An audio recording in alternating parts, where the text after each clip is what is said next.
Bueno, buenas tardes a todos. Hoy vamos a dar comienzo a un módulo muy especial, que es el módulo de pediatría, ECMO de pediatría. Realmente tenemos la presencia de unos disertantes de primer nivel, con un panelista también de primera, más nuestros panelistas habituales y organizadores. Así que, esperando que vaya entrando la gente, vamos a organizar la charla en dos presentaciones. Primera presentación, el doctor Silvio Torres va a hablar, va a hacer una introducción de ECMO veno-venoso, y después el doctor Juan Díaz va a hablar de cirugía cardiovascular pediátrica y ECMO veno-arterial. Así que después de la primera presentación podemos hacer como habitualmente hacemos preguntas, ¿sí? Y vamos a ir respondiendo algunas preguntas. Creo que poco vamos a hacer lo que podemos responder de ECMO en pediatría, pero bueno, alguna pregunta que podamos contestar la vamos a contestar. Así que a la doctora Mirta Díez, Leonardo Sebane, Néstor Carrizo, que habitualmente somos los panelistas, se suma Alejandro Peirone, que todo muy bien conocido, jefe del programa de atención de pacientes y niños y adultos de cardiopatías congénitas del hospital privado, y un currículum extenso, pero lo vamos a decir. Después va a hablar Silvio Torres, que es médico pediatra, terapista intensivo, magíster en investigación y epidemiología clínica, coordinador de la unidad de cuidados intensivos pediátricos y director del programa de ECMO del Hospital Universitario de Austral. Le va a seguir el doctor Juan Díaz, que es jefe de unidad de cuidados intensivos pediátricos del Hospital Privado del Hospital Ferreira, y aparte es el coordinador del programa de cardiopatías congénitas. Con lo cual, si estamos todos listos, Silvio, cuando vos quieras, empezamos. Vale.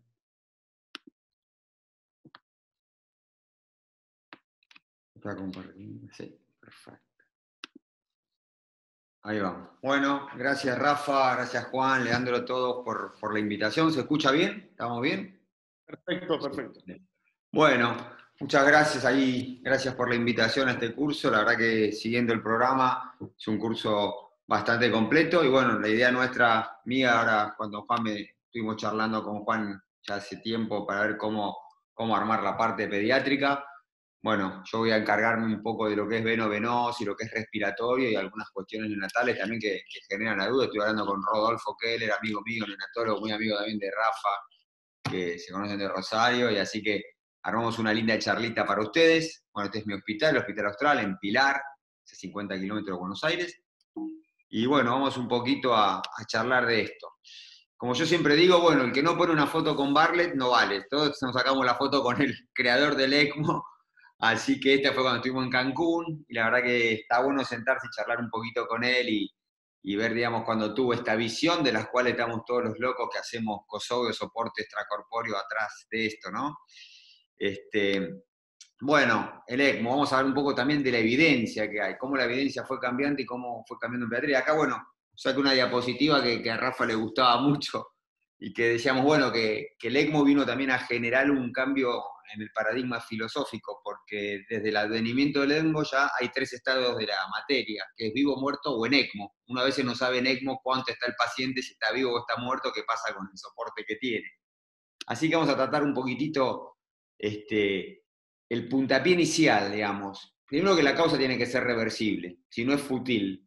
Y es muy importante la costo-efectividad, no hablo de costo en cuanto a lo económico, que eso es matiz de otro análisis posterior, sino lo que significa como costo ético para el paciente, lo que es el ECMO. Y evitar por ahí un exceso de entusiasmo que nos puede llevar un poco a poner pacientes con un tratamiento fútil. Como saben, ¿no? Uno tiene una base pediátrica y van a ver un montón de estos dibujitos en la diapositiva. Y esto hablamos un poco qué pasa con la ética, hasta dónde llegar.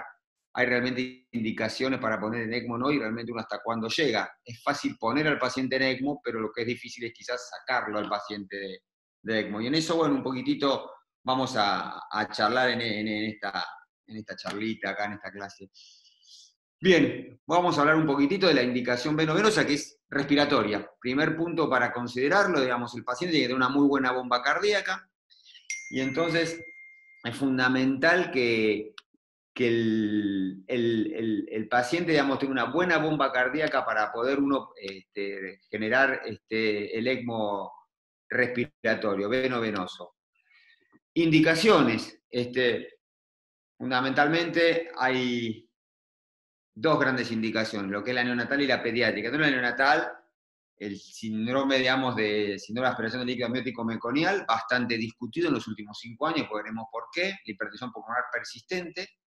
Como puente a trasplante pulmonar o del bloque cardiopulmonar, más discutido en nuestro país muy poco, y el distrés fundamentalmente, ¿no? Después del advenimiento de las guías Pardier 2015 y del trabajo que hicimos multicéntrico que participamos, 2019 que se pudo publicar en el Lancet, a nivel internacional, digamos, cuál es el posicionamiento del ECMO en el distrés pediátrico, cuando el distrés adulto tiene un poco más definido. Fundamentalmente, yo dije primero que tiene que ser reversible la patología. El otro punto a considerar en los chicos, quizás ustedes en los adultos esto no se lo plantean, pero es la edad y el peso. Si bien uno en Michigan encuentra menos de 3 kilos y realmente soportes de ECMO, acá, digamos, en nuestro país es muy difícil un paciente, quizás los 3 kilos de peso es un peso limitante para colocar al paciente en ECMO, independientemente del manejo de las cánulas y de cuestiones especiales, lo que significa el soporte de enfermería, entre otras cosas. Así que es fundamental eso. Bien, también tener en cuenta el estatus neurológico del paciente, vale decir, digamos, cómo está el estado. Hay que hacer una eco cerebral previo, un ecoencéfalo previo. Es muy fácil en los neonatos, en los chiquitos, porque tienen la fontanela permeable y nos permite ver, bueno, en el caso de los neonatos, las hemorragias intraventriculares, a ver si realmente esto no puede ser fútil.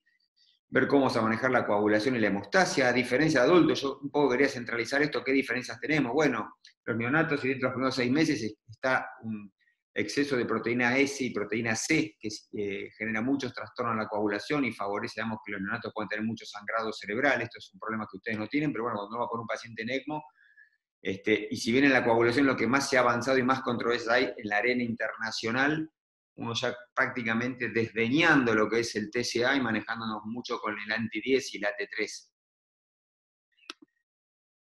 Bien, lo que dijimos antes de la sobrevida, un poco la actualización de las guías, el soporte respiratorio, fundamentalmente, digamos, tengo que tener una muy buena bomba cardíaca para esto. Vamos al punto de la exposición de las cánulas. Quizás ustedes están acostumbrados a ponerlos a nivel femoral o infradiafragmático. El ECMO pediátrico siempre se entra por vía yugular, veno-venoso. Este es un arterial, para que uno ve las dos cánulas, un arterio venoso. En cambio, en el venoso es una sola cánula con un orificio de entrada y de salida, y acá, digamos, distal y proximal. Y acá viene un gran tema de lo que es la recirculación, en el cual, digamos, es el gran cuco que puede conspirar contra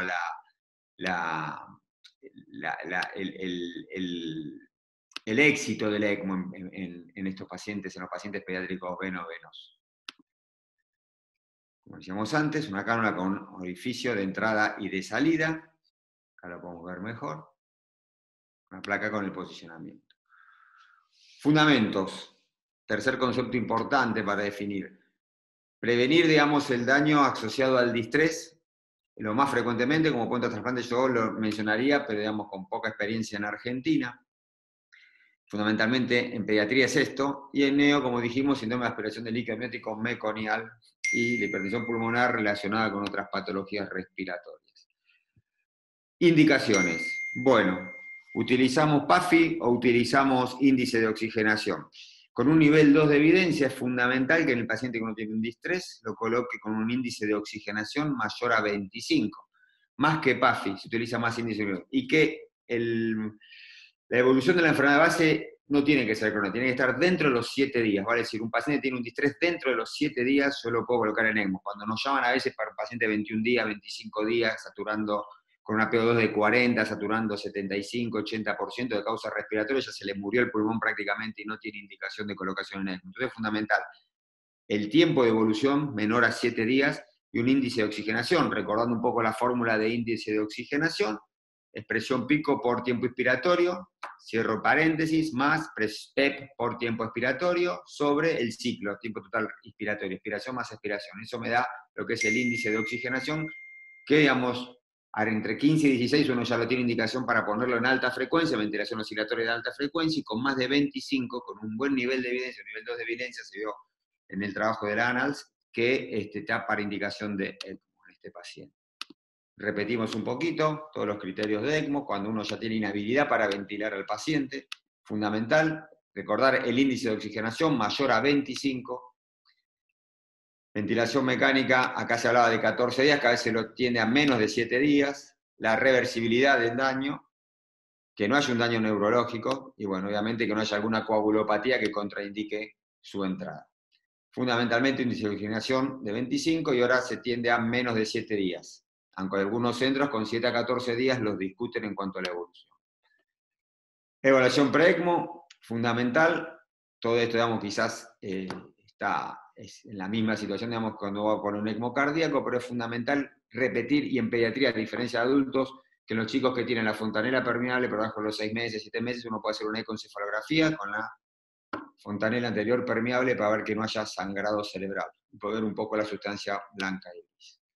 Bien, tipo de bomba. Ya puse el ECMO veno-venoso, puse que tengo que tener una buena bomba cardíaca, sabemos que tiene que tener un índice de oxigenación mayor a 25, una evolución menor a 7 días, discutible de 7 a 14 días, hablamos que es una sola cánula que se pone por vía superior, vía yugular, no quizá como en adulto que es infradiafragmático, y qué bomba.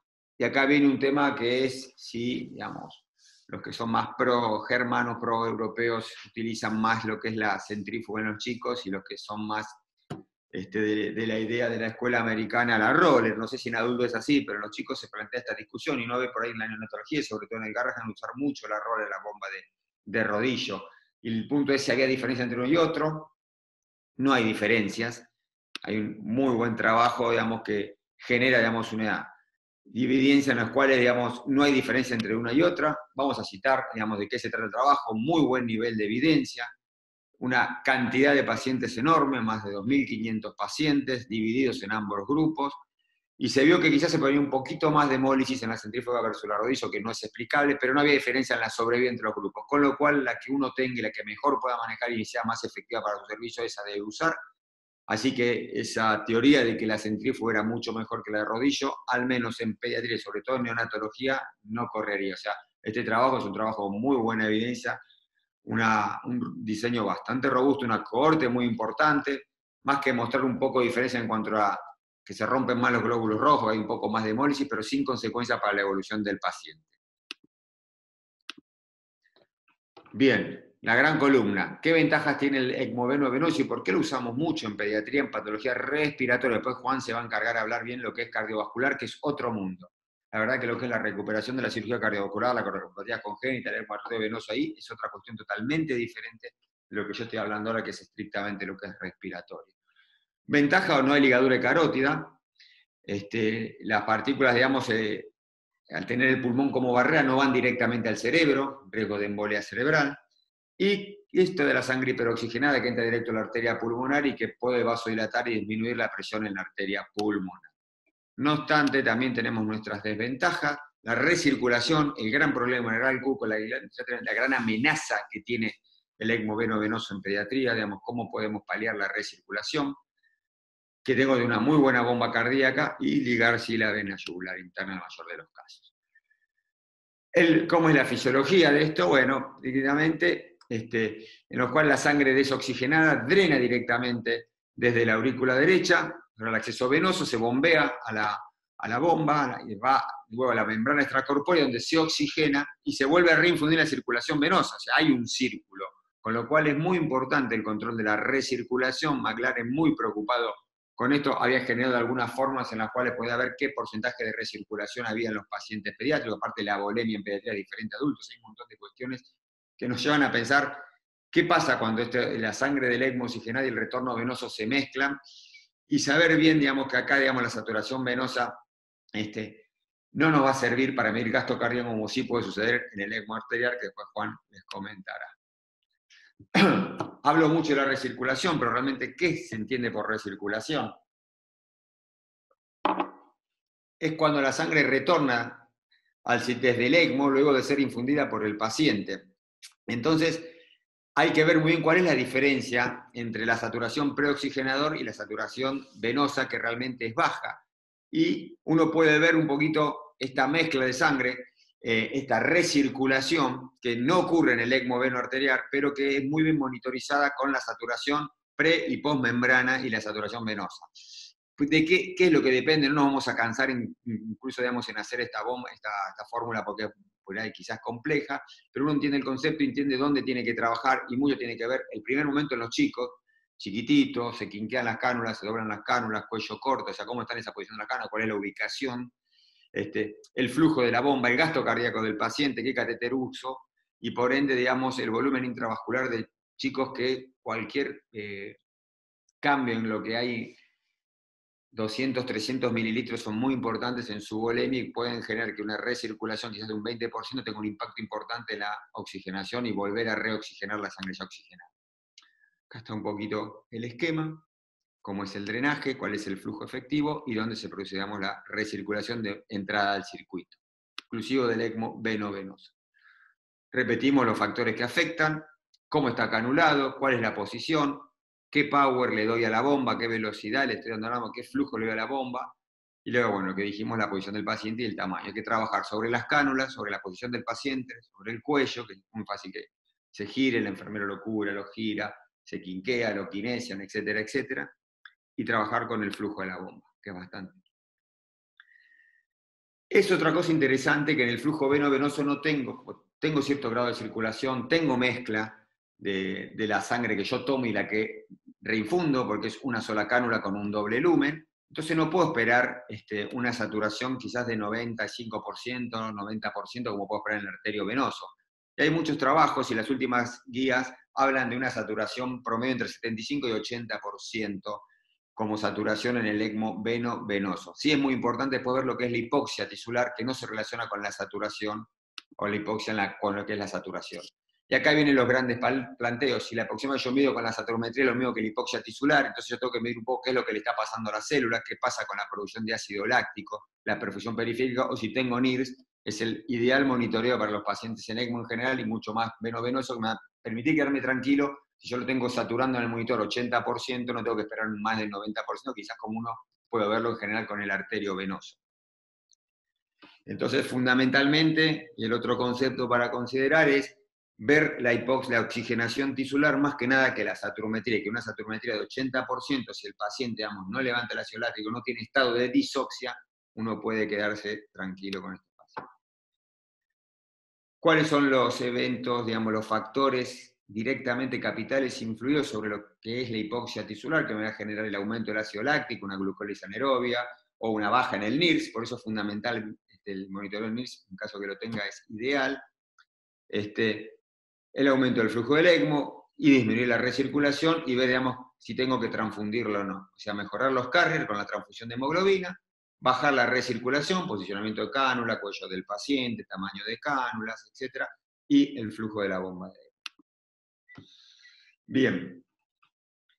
Repetimos, el delivery de oxígeno, aparte de depender, amén de depender del gasto cardíaco del paciente, como dijimos, tiene que manejarse, depende de la hemoglobina y la función nativa del pulmón que está teniendo, que tengo. Entonces, es una conjunción del pulmón que estoy recuperando y de mi pulmón artificial, que sería la membrana del ECMO. Del interjuego de todos estos factores va a depender un poquito la oxigenación, lo que es la oxigenación tisular del paciente. Acá la evidencia no es tan buena, es una serie de descripciones de casos que ganan ampliamente, pero me permite ver que tengo que estar, a diferencia con el ECMO arterial, muy cerquita de las transfusiones.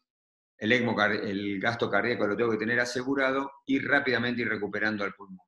Es diferente cuando uno habla del cardíaco, que después va a hablar Juan, digamos, cuando se habla del soporte del 80, 100%, 70%. Acá, digamos, es soporte de la oxigenación. Lo que dijimos antes, tranquilidad con la saturación de 80-85 me permite, digamos, manejarme con mucha tranquilidad porque tiene que ver con el interjuego de la relación de la ecuación consumo de oxígeno sobre delivery de oxígeno, en el cual el contenido arterial de oxígeno y la hemoglobina, tener una buena cantidad de hemoglobina, me va a permitir un óptimo delivery. Hay tablas en las cuales, no los voy a cansar con esto, pero nosotros nos basamos mucho en el ECMO veno-venoso de los valores de hemoglobina, el gasto cardíaco que le calculamos al paciente. Vuelvo a considerar que tiene que tener buen gasto cardíaco el paciente, y acorde a la saturación que tiene, digamos, me representa un poco el delivery que le estoy dando y puedo obtener la oxigenación entre el consumo, o sea, el balance entre el delivery y el consumo de oxígeno, y con eso puedo adecuar mi oxigenación tisular. El mensaje es que no hay que basarse en una solamente en la saturación del monitor de la oximetría de pulso y no querer, digamos, que el paciente sature más, sino que hay que tener en cuenta el interjuego de todos estos valores. Bien, vamos a seguir un poco, a ver cómo venimos con el tiempo. Sí, perfecto. Quería un poco, me decía Juan, Rafa, que te interesaba mucho que hagamos un buceo interesante sobre toda la evidencia para ver, bueno, un poquito qué hacer, y uno que es un fanático del análisis de evidencia, vamos a hacer un poquito un análisis general de lo que es el distrés en pediatría, después un poco de hernia fragmática para la parte neonatal, para que puedan llevarse una buena evidencia de esto. 229 estudios fueron los seleccionados en cuanto a la metodología GRADE, entre las cuales están observaciones, revisiones sistemáticas, es el mayor grado de evidencia.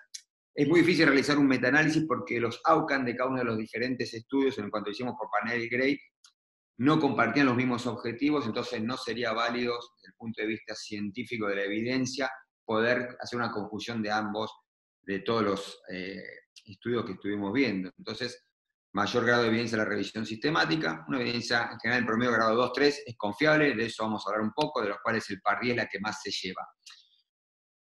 El primer trabajo que cambió un poco la historia del ECMO respiratorio en pediatría es este, que después vamos a hablar, que es de la respiratoria, que es el de Morris Green.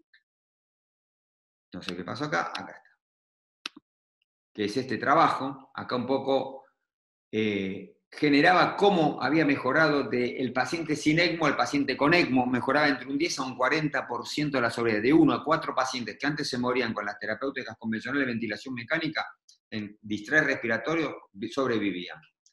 Siguiendo la línea de Gattinoni y de los estudios en adultos, Morris y Green hicieron un montón de trabajos en los cuales este fue el trabajo capital de la Respiratory Care, que es el que describo acá, en el cual fue un cambio de paradigma en lo que es el manejo del distrés pediátrico con ECMO. 331 pacientes, fue multicéntrico, criterio de exclusión, cardiopatías congénitas, ECMO veno-venoso, estratificados por el score de riesgo PRISM de Strada, con lo cual los grupos eran iguales, y la mortalidad con o sin ECMO fue 71 contra 28%. Vamos a dejar de lado las discusiones éticas porque no terminaremos más. Este estudio debería haberse cortado antes, cuando se veía que antes de llegar al 71 contra 30 había efectividad del grupo ECMO, pero bueno, dejamos otro punto. Pero acá es el primer trabajo en el cual muestra una diferencia de 40% entre un grupo y otro. Fue un cambio de paradigma el trabajo de 2003 de Morris Green, multicéntrico, para decir, digamos, cómo el ECMO mejoraba en el distrés. Porque hasta ese momento se hablaba mucho de neonatal, poco de pediátrico, menos aún de adultos. Ahora la cuestión ha cambiado y la parte de adulto ha generado una gran cantidad de evidencia y pediatría ha seguido creciendo, y la neonatología sigue con la buena evidencia del inicio de que Bartlett puso a la primer paciente, que ya tiene cerca de 40 años. El trabajo del distrés respiratorio en pediatría, hay una terapéutica convencional, quizás a diferencia de lo que ustedes están viendo, digamos, usamos nosotros óxido nítrico por el tema de la hipertensión pulmonar asociada, pues el trabajo de Papazian en cuanto a los relajantes musculares también lo utilizamos en pediatría. Este es el tratamiento del distrés en general, balance de líquidos negativo, ventilación convencional con la estrategia de protección pulmonar del Ars-Nevo y concepto de Berlín, y acá se incorpora el ECMO, el alta frecuencia y el ECMO como rescate. Quizás ha sido un interesante impacto cuando nos juntamos, que nosotros participamos como Argentina en lo que fue el consenso y la conferencia de París de 2015, este es un poco mi servicio, mi equipo, digamos, con el que estamos trabajando. Participamos en esta publicación de Lancet, en la cual, digamos, vimos que los pacientes en ECMO tenían un 66% más de sobrevida, o sea, el ECMO había mejorado notoriamente la evolución de los pacientes pediátricos en distrés, y fue un punto importante. Este es un trabajo liderado por Robin Derkemani, amigo nuestro, es el jefe de la UCLA, de la Universidad de Los Ángeles, ha venido a la Argentina el año pasado, también estuvo en Mendoza, se encantan los vinos, así que pasa bárbaro acá en Argentina, y es amigo nuestro, como todo el que viene acá, que se va con muy buena onda. Bien, vamos a la ELSO, que es donde estamos todos nucleados, y bueno, ¿y qué está pasando, digamos, con la sobrevida? Y bueno, acá podemos ver neonatal pediátrico de adulto. Miren la cantidad, esto es de ahora, de julio de este año. Yo voy a hablar de la parte respiratoria. Miren la sobrevida, los neonatales siempre, los neonatos siempre arriba del 60% de sobrevida, pero observemos, digamos, a nivel pediátrico cómo se ha incrementado en un 60%. Coincide, digamos, con el trabajo de Pardier que comentábamos antes. Así que bueno, el ECMO respiratorio tiene muy buena sobrevida a nivel pediátrico. Lo mismo, bueno, contar un poco las causas de ingreso. Yo hablaba del distrés, pero también hay que ver este punto, que los asmáticos son puestos en ECMO. La bronquiolitis en nuestro país es mucho más difícil, el tema de los muy chiquititos, las canulaciones, etcétera, traumas, pero interesante el tema del asma, el asma pediátrica. Esto un poco también habla de la sobrevida. para adentrarnos en este punto, porque uno ve acá y ve que la severidad de hernia diafragmática ya es diferente y la latencia también. Entonces, bueno, me meto un poco en la parte neonatal. Hernia diafragmática. El diafragma no está, no existe esa barrera, las vísceras ascienden hacia el tórax, comprimen el desarrollo pulmonar y pueden tener importantes y severas hipoplasias pulmonares, el paciente nace, se decide o no se decide ponerlo en ECMO, se discute con los neonatólogos qué es lo que sucede, y como yo siempre digo, ponerlo en ECMO es fácil, lo difícil es sacarlo. Cuando estás 10, 15, 20 días en ECMO, el paciente no va a ir a trasplante de bloque cardiopulmonar, porque generalmente tienen asociado una insuficiencia cardíaca y terminan desde veno venoso, pueden empezar a tener arterio venoso. Pero la pregunta es, ¿cuál es el punto? Si hay marcadores para ponerlo en ECMO, todavía nos seguimos peleando. Este trabajo es un trabajo, digamos, con una muy buena evidencia, un trabajo multicentro, hicieron todo un análisis de modelación estadístico para ver con diferentes curvas ROC qué sensibilidad y especificidad tenía la ecuación oxígeno-CO2 para colocarlo al paciente en ECMO, y veían en este punto, a las 4 horas, no al nacimiento, sino que a las 4 horas puede dar un buen perfil que, acorde, digamos, a la relación PO2-CO2, yo podía colocar al paciente en ECMO. Los neonatólogos nos hablan de lo que es la luna de miel, que es un momento que los pacientes con hernia diafragmática cuando nacen tienen una leve mejoría y que creen que van a andar, entonces ahí lo colocan en ECMO para darle el soporte, después se viene el agua, se viene la debacle, se viene la tormenta. Entonces la idea es cuáles son los marcadores que me pueden permitir con algún grado de sensibilidad y especificidad. Acá es arriba, si ustedes vemos la curva del ROC, tiene que ser arriba del 50% para decir que es sensible y específica, pero cuanto más cerca del 1 es mejor. Acá está arriba en algunos casos, del 75%, que es en el punto de las 4 horas, y en ese punto uno puede quizás tomar una decisión, siempre con algún grado de incertidumbre, pero de que puede colocarlo al paciente. Se habló mucho, se habla de la resonancia de la madre, de las ecografías, ver el desarrollo pulmonar, todo prenatal. La verdad que después los pacientes están en ECMO y es muy difícil sacarlo cuando uno ve que no funciona. En Argentina hay un trabajo de la doctora Gisela Sala, del Garrahan, muy importante. Ellos concluyen el nivel de CO2 al primer día. ¿Por qué la CO2? Como decía el doctor Cavanagh, de Toronto, que trabajaba mucho con el tema de la CO2, la capacidad del pulmón de ventilarla tiene que ver por la capacidad de bajar la CO2, de lavar la CO2, de disminuir la CO2. Entonces, si ahora, ¿cuál es el valor de CO2? 70 es el valor. Los pacientes nacen con 80, con 90 de CO2, pero si en algún momento uno puede tener una muestra pareada de dos gases con entre 60 y 65 de CO2, quiere decir que el pulmón, hay masa pulmonar, la hipoplasia, digamos, puede en algún momento funcionar, puede ventilar ese paciente y sería una indicación de ECMO. Entonces, ver un poco esa capacidad de ventilar que tiene el pulmón remanente, y si es así, yo lo puedo poner en ECMO, con cierto grado de incertidumbre, como dijimos recién.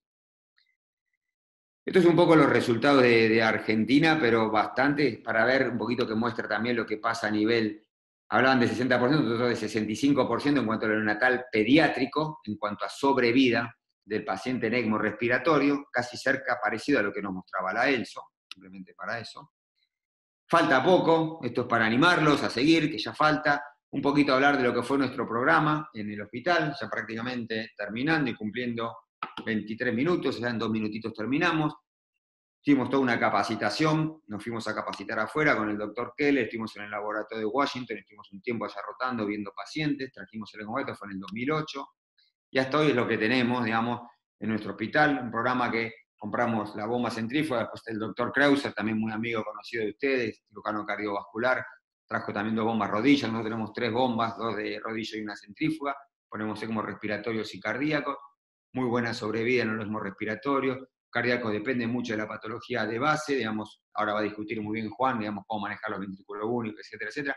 Próximos meningococcema, tenemos nosotros un programa muy importante de trasplante médula ósea de cordón no relacionados y apolidénticos que hacen mucha sepsis. Entonces hemos puesto 8 pacientes trasplantados médula ósea que vamos a presentar un trabajo en México en el Mundial de Terapia Intensiva Pediátrica, y yo soy speaker del Mundial y voy a hablar un poco de lo que es el trasplante médula ósea, el manejo en la terapia, porque tenemos mucha cantidad de pacientes para lo que es la media a nivel mundial puestos en ECMO. Y estos son los pacientes que pusimos en ECMOs oncológicos. La verdad que nosotros no vamos a tener el volumen de acá a 5 o 10 años que va a tener quizás el Garrahan en otros hospitales pediátricos, pero sí tenemos mucho volumen en oncológicos puestos en ECMO. Y esto es un poco la diferencia. Estos chiquitos estuvieron en ECMO, este estuvo en ECMO en la inducción del trasplante, y estando en ECMO después se hizo el trasplante de médula ósea de cordón no relacionado, o sea, toda un desafío fue la inmunosupresión con ciclofosfamida, etcétera, etcétera, la enfermedad de injerto contra huésped, la verdad que nos representó un desafío importante. Ella es Anto, que es becario de la médica interna, y este es Pablo, que es el oncólogo trasplantólogo. Así que nada, nos ponemos muy contentos. Y bueno, después acá amigos, grupos de amigos, Fer Páliz, a Guille Moreno, o sea, la presencia nuestra en los distintos congresos, ha estado Rafa también, acá lo tenemos a Rafa, este fue el primero con Rodo Kelle, cuando fueron a Sao Paulo. Yo no fui a ese, pero viste, Rafa, palizas están todas, no sé si deja una. Están todas, no haya ninguna foto, no, están todas. Este es el último en Chile, que acá teníamos la esperanza que este año 2020 era Lima, y 2022 viene Argentina, el Claro, Congreso claro, Latino, claro. todos invitados, todos para trabajar, que todo este grupo y todos los que estén escuchando que quieran trabajar, pueda un poco venir. Como soy un amante de las artes marciales y del taekwondo, yo ponía espíritu indomable, perseverancia, cortesía, todas las máximas del taekwondo, porque la verdad que el grupo de ECMO de Argentina, todos adultos, pediátricos, nos conocemos todos, laburamos todos de entrada y está muy bueno. Y bueno, la idea es que en 2022 creo que se pasará a Lima 2021 y nosotros 2023, ya con esto de la pandemia, hacer un muy buen congreso acá y que todos puedan participar, rendemos trabajo. Esta Gise Salas, la que les conté del trabajo de hernia fragmática, está la Chunchi Pilán con Guille Moreno, bueno, Rafa Fraire también que hace ECMO. Y bueno, acá tenemos, digamos, a dónde vamos. La verdad que Argentina, me acuerdo cuando estábamos ahí con Rafa y con Fer Pálices y con Cris Casabelle, todo cuando estábamos en Sati y veíamos que empezamos con el grupo Kosovo, empezamos a poner, y bueno, ustedes en el Cuyen lo que han hecho es importantísimo, vos, Carrizo, todos, el doctor Sioane, todo cómo han trabajado, digamos, y bueno, la verdad que la causa no es ciega ni fortuita, digamos, estamos, digamos, hacia adelante, estamos, creo que en ECMO, lo que se avanzó en ECMO en los últimos 5 años, no sé qué opinan ustedes, en Argentina fue impresionante, aparte con alta calidad y con muy buenos resultados. Uno ve en los grupos que tenemos WhatsApp como cada uno y nos vamos dando ánimo y publicamos y nos contamos y nos pedimos consejo, y la verdad que hay una humildad que uno no la ve en otro lado. La verdad que fue un ejemplo. Así que bueno, agradecidos a todos, un poco más fotos de mi servicio, bueno, Cristian Krause, que ustedes lo conocen, Tommy y Alejandro, todo el grupo, mi hospital, este es nuestro team de terapia intensiva, y bueno, agradecido por esta invitación, Rafa, Juan, Leonardo, doctor Carrizo, todos, así que muy, muy, muy agradecido, y bueno, dispuesto a las preguntas, espero que no los haya aburrido, porque tiene un montón de datos y eso que la simplifique un poco la clase. Saludos. Bueno, Silvio, una presentación excelente, realmente muy, muy buena, muy interesante. La verdad que aprendimos mucho.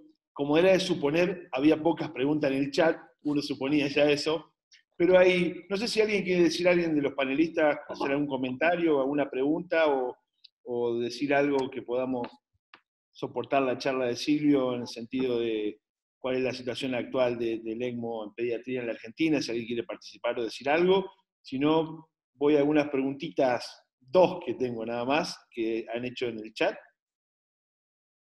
Bueno, si nadie va a decir nada o preguntas, por lo menos acá hay 2 que quieren saber. Una es muy sencilla, si lo dice, ¿cuándo vos determinás que un paciente lo tiene que manejar? ¿Pediatría, que está en ECMO, o lo pasás a adultos? ¿Hay algún peso, alguna característica para decir, este paciente lo paso para el otro lado para que lo vean los ECMólogos de adultos? Esa es una. Y la segunda, te la resumo, es si hay alguna diferencia de colocar la citometría en los veno-venoso en algún lugar en particular, y cómo monitorizás con NIRS, con Near Infrared. Bueno, el del peso depende de la experiencia que tenga tu institución. En mi institución no ponen tantos ECMO en adultos como sí pone Rafa, ponen Pálida, ponen la gente del italiano, todos ustedes. Entonces, generalmente pasó que, a ver, nosotros en mi institución desarrollamos primero el proyecto que vemos nosotros, 2008, cuando nos fuimos con Rodo Killer a Washington, y después nosotros formamos a los adultos y arrancó más tarde, mucho más tarde de lo que uno hubiera esperado. Así que generalmente fuimos nosotros a colaborar haciendo ECMO adultos. Nosotros también hacemos ECMO adulto y los hemos ayudado, pero generalmente el límite son los 16 años. Y yo creo que los adultos arriba de 40 kilos, una mujer que pesa 40 kilos la puede manejar perfectamente. Así que no es por el peso, porque de repente podemos tener un gordo de 14, 15 años, un rugby que desarrolló, un pibe que juega en francés, en alumno, en todos los clubes de rugby que tenemos por acá, y pesa 80 kilos y tiene 14 años. O sea que no es el peso, sino la edad, en este caso. Si te diría 16 años, el Garrahan, por ejemplo, ha tenido de 18 o 20 porque no tiene adultos, pero nosotros es muy fácil, como decís vos, Rafa, a los 16 años lo podemos pasar a adulto. Claro, adulto. Adulto tiene mucho trauma. En el Austral tenemos la Panamericana, acá es la autovía, y se ve Muchos mucho accidentes. trauma. Así que ese es un punto. Bueno, El punto de la bueno, saturometría es muy buena pregunta, porque como nosotros lo ponemos arriba, se habla de ponerlo en el miembro superior.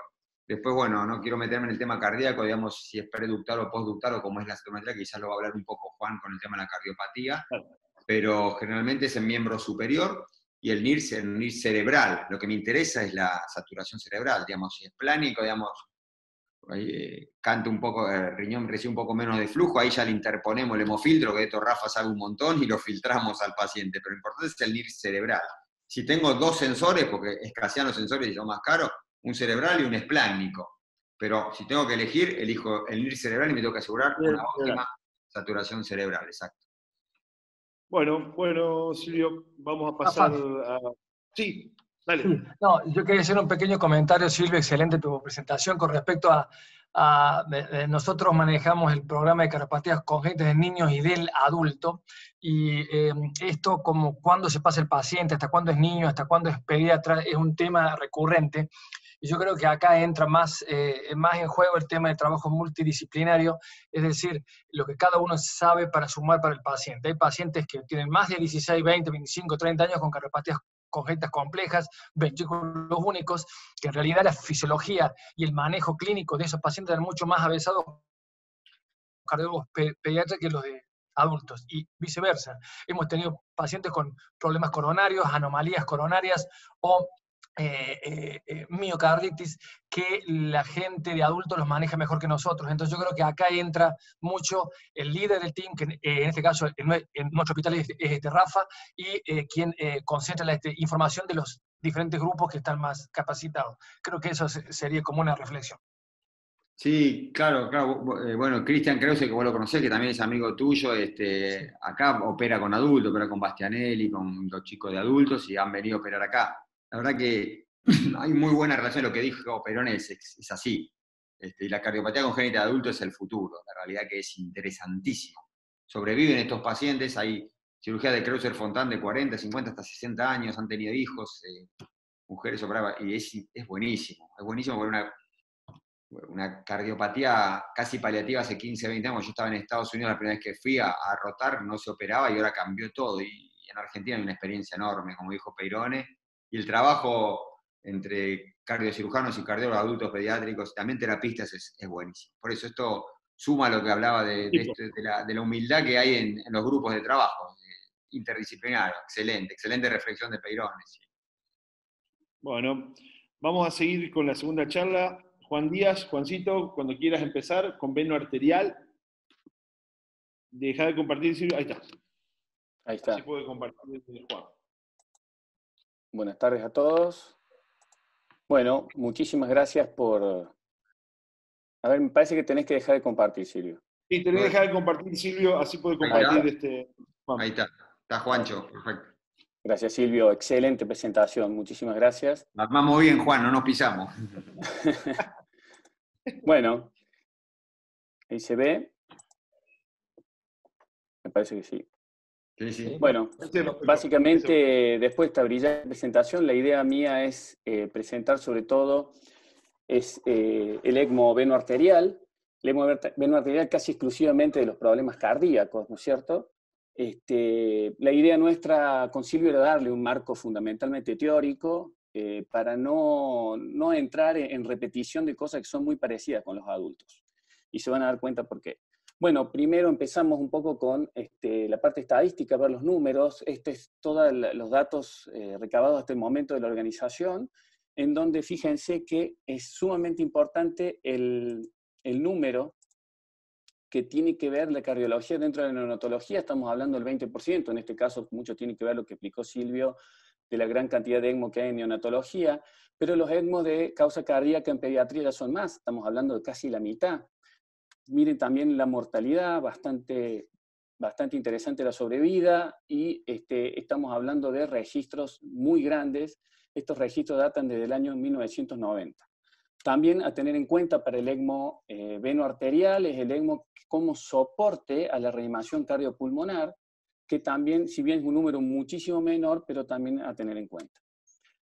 una vez que hablamos que es de la causa cardíaca, fíjense, las cardiopatías congénitas se llevan por lejos la principal razón, esto es en caso de neonatos, y dentro de las cardiopatías congénitas, fíjense que el 50% se la llevan entre el corazón izquierdo hipoplásico y las cardiopatías congénitas cianosantes con bajo flujo pulmonar, de las cuales algunas también tienen fisiología de ventrículo único. Todos sabemos que el síndrome del corazón izquierdo hipoplásico es la principal causa de fisiología de ventrículo único en pediatría. Y fíjense, dentro de los pediátricos, los números también siguen siendo más importantes, las cardiopatías congénitas para el ECMO de origen cardíaco, pero ya es más repartida en pediatría la causa según cardiopatía. Entonces, cuando nosotros vamos a colocar un paciente en ECMO por causa cardíaca, la causa más frecuente es el síndrome de bajo gasto cardíaco. Dos palabras para comentar: es la complicación más frecuente en el postoperatorio de cirugía cardiovascular pediátrica. Hay series que llegan a tener hasta el 65%, pero en el artículo de referencia vemos que el 10%, este es un artículo que tiene una cantidad infernal de pacientes de Shanghái. Ellos inclusive ponían casi 100 pacientes de ECMO por año, o sea, una cosa infernal, que ellos tienen el 10% de bajo gasto cardíaco. El bajo gasto cardíaco se da habitualmente entre las 9 y 12 horas postoperatorio y es multifactorial. Tiene mucha importancia las lesiones residuales, la inflamación postbomba, la isquemia miocárdica relacionada a mala protección, hipotermia, clampeo y tiempos de, por ejemplo, paracirculatoria, etc. Importante, obviamente, el tipo de cirugía, cuando interviene ventriculotomía y cuando los pacientes presentan insuficiencia cardíaca previa. Entonces, un paciente con bajo gasto cardíaco va a tener mayor tiempo de ARM, estadia y, por supuesto, de mortalidad. Por lo tanto, es importante tenerlo en cuenta. Pero entonces, de estos pacientes con bajo gasto cardíaco, ¿cuántos van a ECMO? Esta es otra data importante, publicada en 2014, donde junta cerca de 100.000 casos, 80 centros, en donde ellos pusieron el 2.4% de pacientes en soporte circulatorio, y la gran mayoría fueron en ECMO, y por casi la totalidad fueron en un contexto de post-cirugía cardiovascular. Fíjense acá, aparece como importante la cirugía de Norwood, que es la cirugía que se hace inicialmente para los pacientes con síndrome del corazón izquierdo hipoplásico y otras cardiopatías complejas biventriculares. La sobrevida es bastante parecida a la data de la organización. Y fíjense el dato importante, como en algún tipo de cardiopatía, cuando son colocados en soporte circulatorio, la mortalidad es muy alta, como el caso del truncus o el postoperatorio de Roscoe. Entonces, ¿cuándo colocar un paciente en ECMO? Siempre tener en cuenta el concepto de puente. El ECMO es un puente hacia algo, hacia el paciente que tiene una enfermedad que es reversible, es un puente hacia la recuperación, y es un paciente que tiene, por ejemplo, necesidad de otro soporte antes de llegar al trasplante, por ejemplo, en una asistencia ventricular, al trasplante mismo, o como puente a una decisión para ganar tiempo. Todo esto puede pasar, tener en cuenta siempre el momento de indicarlo, pero clínicamente, ¿cómo lo vamos a ver? Con una inadecuada perfusión de órganos y entrega de oxígeno, producto de un gasto cardíaco insuficiente. Básicamente la definición de shock cardiogénico, pero tiene que ser refractario al tratamiento médico para que nosotros pensemos en colocarlo en ECMO. El paciente va a estar hipotenso a pesar del máximo soporte, no hay una evidencia clara de cuál es la dosis de inotrópicos para colocar un paciente en ECMO y eso dependerá de cada servicio. La evidencia clínica de mala perfusión de órganos, oliguria, etcétera, con signos evidentes de saturación venosa baja, o sea, signos objetivos, a pesar del máximo soporte y con ácido láctico alto en forma persistente. Y con estos elementos uno no duda de que estamos hablando de una insuficiencia cardíaca, un bajo cardíaco refractario y que necesita soporte. Entonces, básicamente las indicaciones se separan en dos grupos, los grupos que están relacionados a procedimientos, es decir, procedimientos puede ser el mismo cateterismo o la misma cirugía. Las causas más frecuentes por las que nos llevan a colocar pacientes en ECMO es el fallo de salida de circulación extracorpórea y el bajo gasto cardíaco refractario en el postoperatorio. También lo podemos utilizar antes de un cateterismo de alto riesgo o posterior a un cateterismo que la cosa no anduvo bien, y también está descrito en la colocación como soporte a la reanimación cardiopulmonar. Otras causas, como miocarditis, arritmias y miocardiopatías, no relacionadas a procedimiento y aún en menos frecuente, pacientes con shock distributivo, hipertensión pulmonar, tromboembolismo pulmonar, y también está descrita en casos de ahogamiento como tratamiento de soporte. Ahora, ¿cuándo no colocar un paciente en ECMO? Ahora bien, cuando hay fuerte evidencia de una falta de recuperación o que no vaya a tener tratamiento el paciente, por ejemplo, un paciente que no es candidato a trasplante. Entonces, como contraindicaciones absolutas, es decir, nadie va a colocar en el mundo un paciente en ECMO con estas condiciones, un paciente que no es candidato a trasplante, en una condición irreversible, pacientes menores de 1 kilo y menores de 30 semanas no los colocamos en ECMO, paciente con daño neurológico severo e irreversible, un paciente cuya hemorragia no puede ser tratada, y pacientes con cromosomopatías letales, por ejemplo, la trisomía 18 y la trisomía 13, en la que es bueno aclararlo porque actualmente se están haciendo algunas cirugías, sobre todo paliativas, para ver si se puede mandar estos pacientes a la casa, pero no estaremos colocando con la idea de colocarlos en soporte. Otras contraindicaciones que, si bien son más relativas al centro, pero quizás la mayoría de los centros lo tomen en cuenta como contraindicaciones también, tal es el caso nuestro: pacientes con disfunción orgánica múltiple, intubación prolongada de más de 2 semanas, pacientes con insuficiencia aórtica, pacientes con hemorragia cerebral, pero todavía intraventricular, o sea, grado 3. En esos pacientes también es de alto riesgo colocarlo, pero algún centro lo puede hacer, y en la prematurez no extrema. Este es el ejemplo: este es un paciente de 1,2 kg con síndrome de corazón izquierdo hipoplásico, con una variante con atresia aórtica, que es la que más necesita ECMO, que tenía 1,2 kg, y le hicimos un procedimiento recientemente en nuestro hospital, un procedimiento híbrido. Si este paciente necesitaba soporte, no lo íbamos a colocar en ECMO. O sea, es importante saberlo. Ahora el paciente, gracias a Dios, tiene 4 meses y está esperando su estadio 2, pero no lo íbamos a hacer. Entonces, rápidamente para hablar del circuito, ya lo habló bien claro la doctora Díez anteriormente, fue muy claro con respecto al manejo del circuito y demás, así que solamente quiero hablar de las diferencias y las cosas que tenemos que tener en cuenta al momento de colocar un pediátrico en veno arterial. Hay un flujo teórico, obviamente, relacionado a la edad y peso y demás, pero cuyo objetivo fundamental es es llegar a una perfusión adecuada. Algunos pacientes necesitan más flujo, otros menos flujo, eso es un flujo promedio. A otros pacientes, algo comentó Silvio, vamos a colocar un porcentaje de ese flujo en función del soporte, de la capacidad que tenga el paciente de soportarse. Entonces, tenemos en cuenta eso para el flujo. Ahora, los accesos vasculares no cambian mucho con los adultos, salvo por el tema del peso. Por lejos, en pediatría lo más común es la canulación central. Generalmente se hace en quirófano y da algunas ventajas, porque ya que puede ser comenzado rápidamente y las cánulas pueden ser más grandes, o sea, tener mejor eficiencia. En los pacientes con bajo peso siempre buscamos la canulación cervical más que la femoral, ya que los tamaños no le dan. Siempre tener en cuenta el flujo distal cuando canulamos la arteria femoral. Entonces, los objetivos. Una vez que nosotros tenemos al paciente colocado en ECMO, ¿qué buscamos? Bueno, con el flujo buscamos perfusión, claramente. ¿Cómo nos damos cuenta de esto? Con el ácido láctico, la saturación venosa, ustedes saben que es un reflejo de la perfusión general y del gasto cardíaco. La presión del pulso es importante. Esto en muchas cardiopatías, ya como vamos a ver, es muy importante la presión del pulso, y para que el paciente tenga mejor eficiencia, tener una presión de pulso de por lo menos 10 milímetros de mercurio. A veces hay que colocar inotrópicos, a veces hay que jugarlo un poco con la precarga, pero siempre lo ideal es que el paciente tenga presión de pulso. Y el NIRS, algo comentó Silvio también, es una forma de medir la saturación regional, ya sea somática, cerebral. Nosotros también la usamos y es sumamente importante tenerlo en cuenta. Control de presiones. El control de presiones le da más viabilidad y tiempo al circuito, evita hemólisis. También se habló algo de las presiones prebomba, premembrana, posmembrana.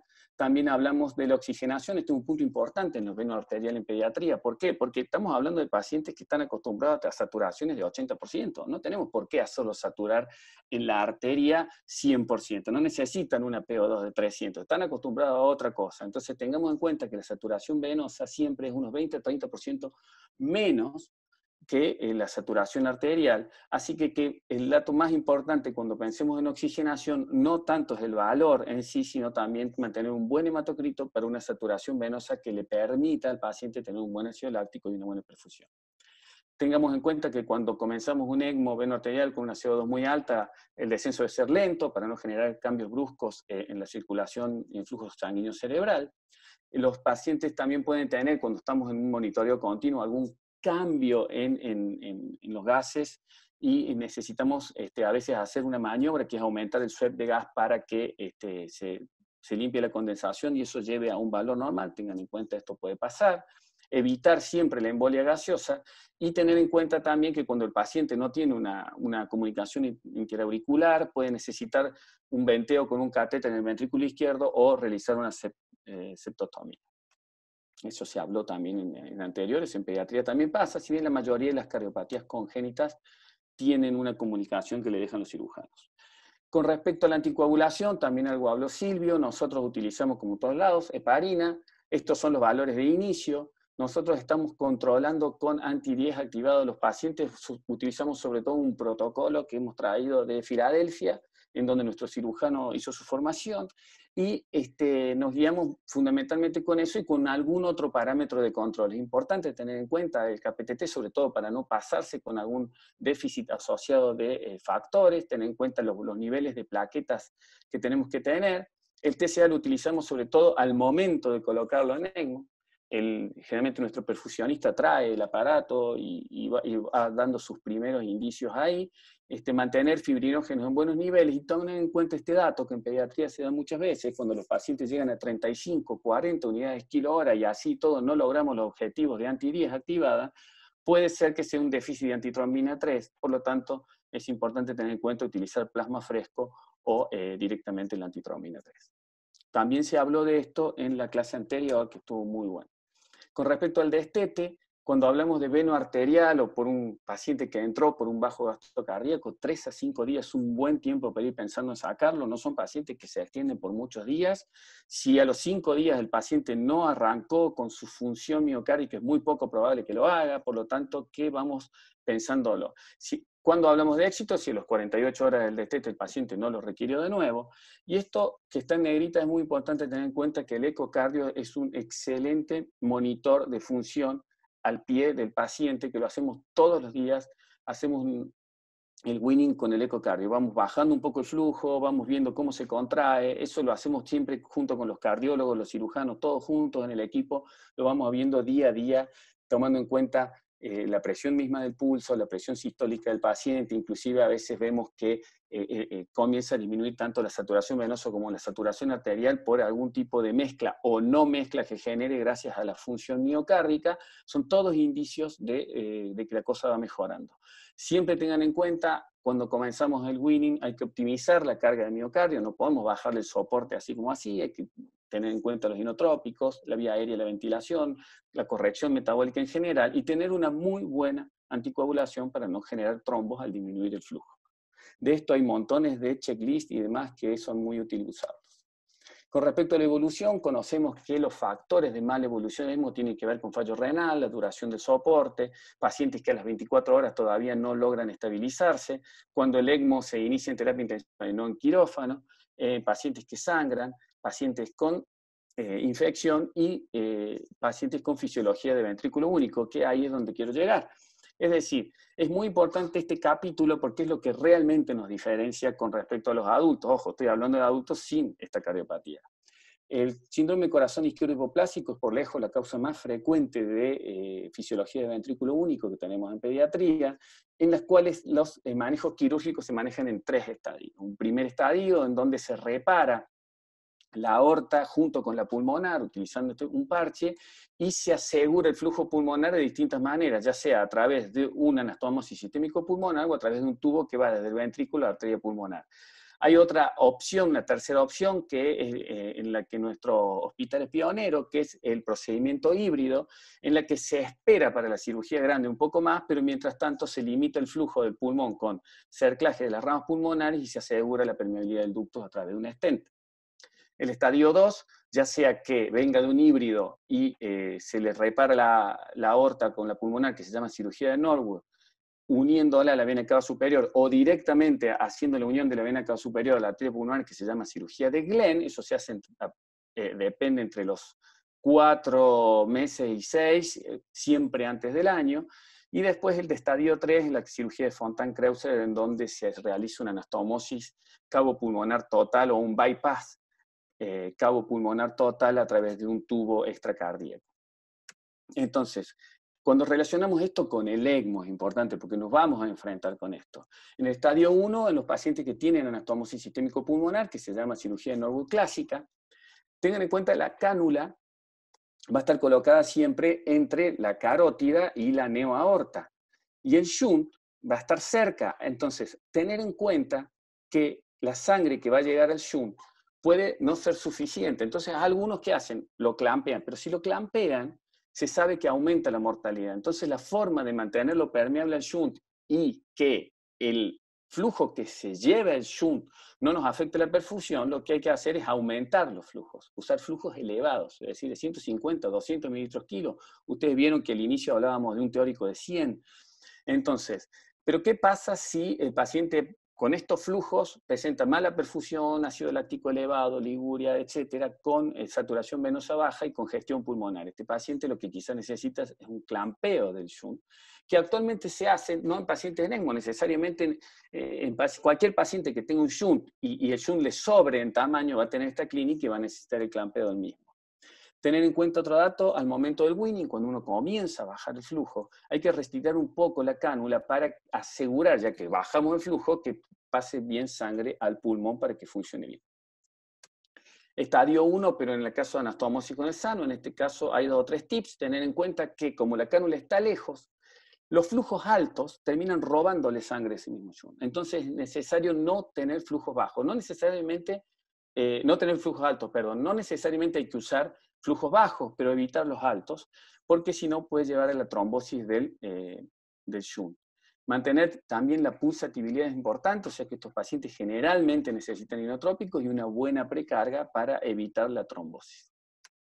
En el estadio 1, por último, la estrategia híbrida es por lejos la más difícil de todas para colocar en ECMO. Nosotros todavía no hemos tenido ningún paciente, por suerte, ya que la sobrevida es muy baja, ya que hay que perfundirlo a través del esteno, o sea, a través del ductus, para que las coronarias en forma retrógrada recién sean perfundidas, lo que evidentemente hace una situación de isquemia permanente y de alto riesgo de paciente. Estadio 2. Ahora hablamos de la anastomosis cabo pulmonar superior o cirugía de Glenn.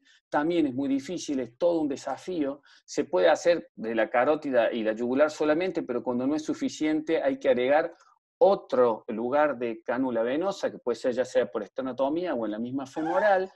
Tener en cuenta que hay veces que el Glenn puede ser bilateral y en estos casos son pequeñas las venas y son pacientes que se asocian muchas veces a trombosis femorales por cateterismos previos. O sea, es todo un desafío la canulación en este tipo de pacientes. Hay alto riesgo neurológico, el mal drenaje venoso de la cava superior predispone a mayor lesión neurológica, de hecho, y predispone a disfunción orgánica múltiple y demás. Se sugiere siempre canular primero la vena cava superior, ya que se ha visto que canular primero genera menos daño. Ahora bien, la sobrevida en distintas series no es buena y aún en las mejores series, como en el artículo de referencia, suelen tener en este caso tienen casi un cuarto o un tercio de pacientes con lesión neurológica grave. Entonces, seguimos ya con el estadio 3, estamos hablando de la cirugía de Fontan-Kreuzer, en donde también es todo un desafío la canulación, no es diferente, pero bueno, la sobrevida tampoco es muy buena y tener en cuenta que casi un tercio de estos pacientes llegan al ECMO después de un paro cardíaco.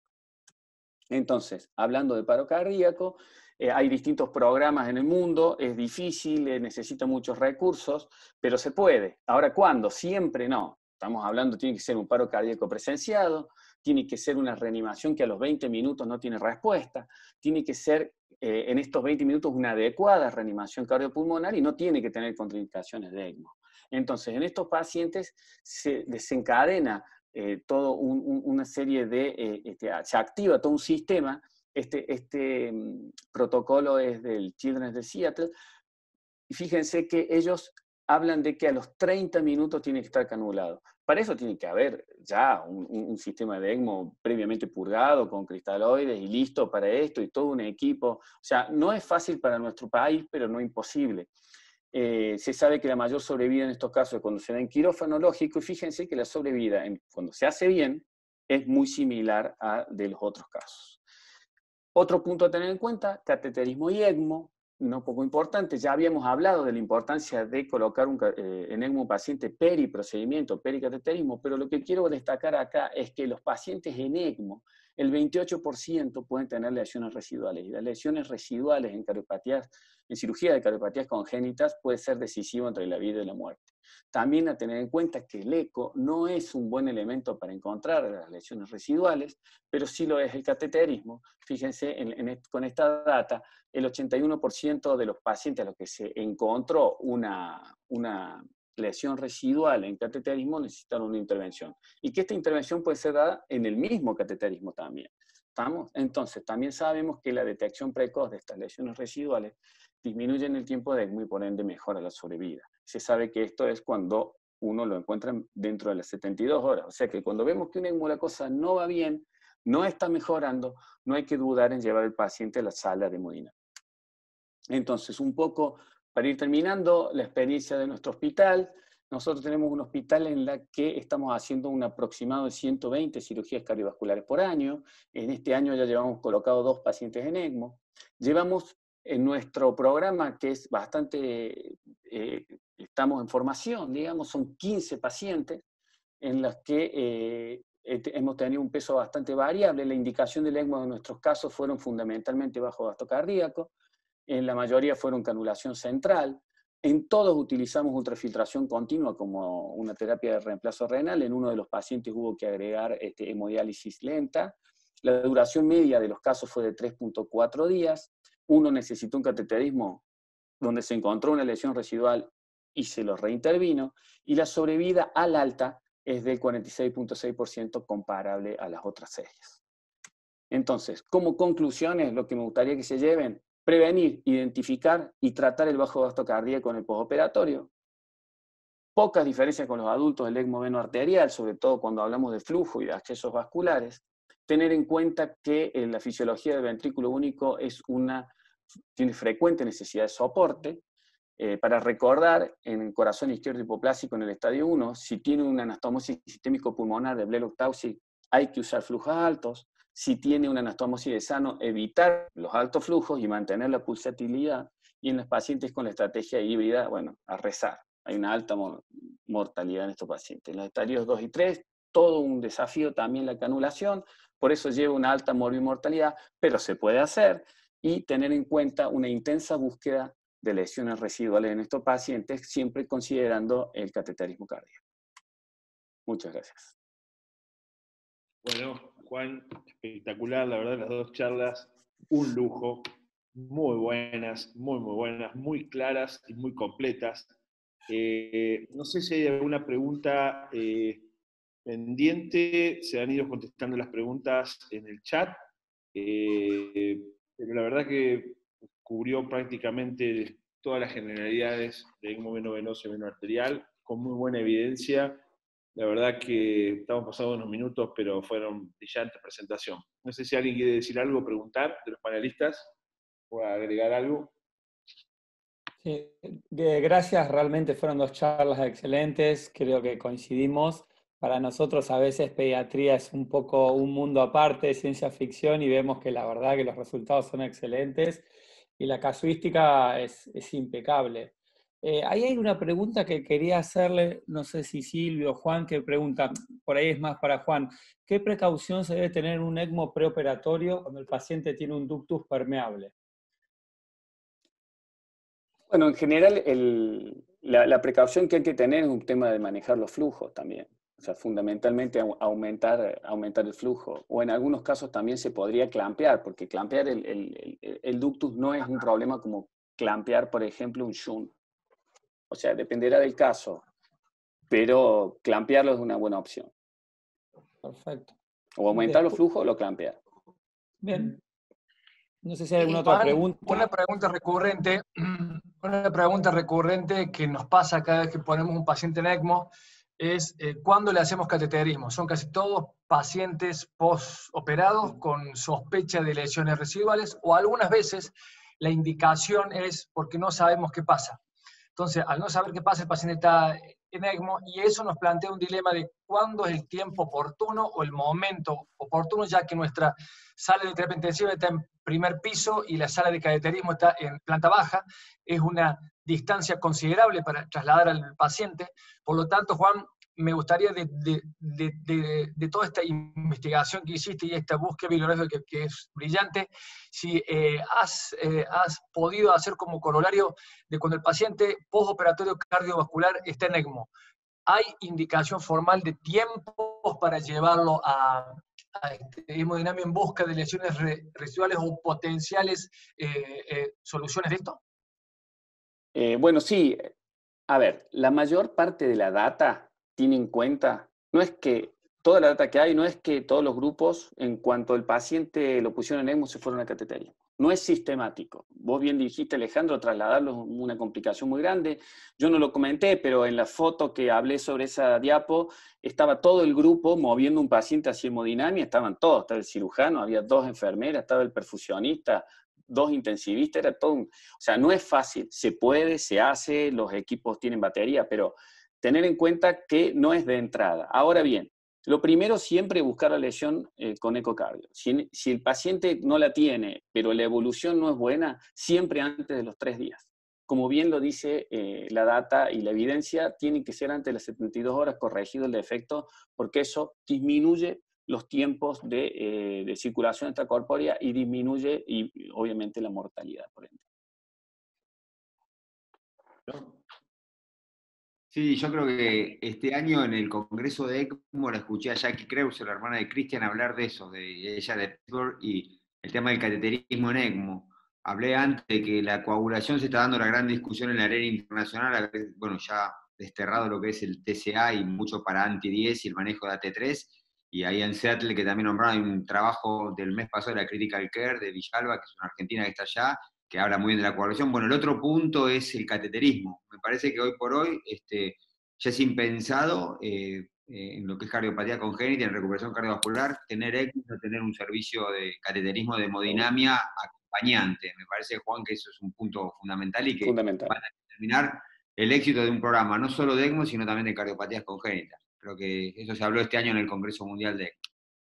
No, y si tenemos en cuenta que 1/3 de nuestros pacientes en ECMO tiene una lesión residual y el eco no es un buen ECMO. No es que el eco sea malo, sino que el eco no la pasa bien con un ECMO, porque el paciente tiene el tórax abierto, las ventanas, la acústica no es tan buena, no es tan fácil determinar y encontrar las lesiones residuales que pueden estar condicionando la mala evolución del paciente. Excelente. Bueno, vamos cerrando. No sé, ¿sí, Mirta? Si me permitís, quería agradecer muchísimo las 2 charlas, realmente para mí mucho aprendizaje, realmente me siento muy alejada del ECMO pediátrico, así que aprendí mucho, realmente muchas gracias por haber participado. Muchas gracias. Bueno, si no hay más, podemos ir cerrando ya porque estamos pasando unos minutos, pero valió la pena. Muchas gracias a los participantes, los speakers, panelistas, porque realmente fue un lujo y muy, muy bueno. Nos estamos viendo el lunes que viene a la misma hora, así que saludos para todos y muchas gracias de vuelta. Hubo gente de todos lados, ¿no? De todo Sudamérica hubo gente. Gracias por la invitación. Gracias. Placer. Hasta luego. Muchas gracias, hasta luego. Gracias a todos.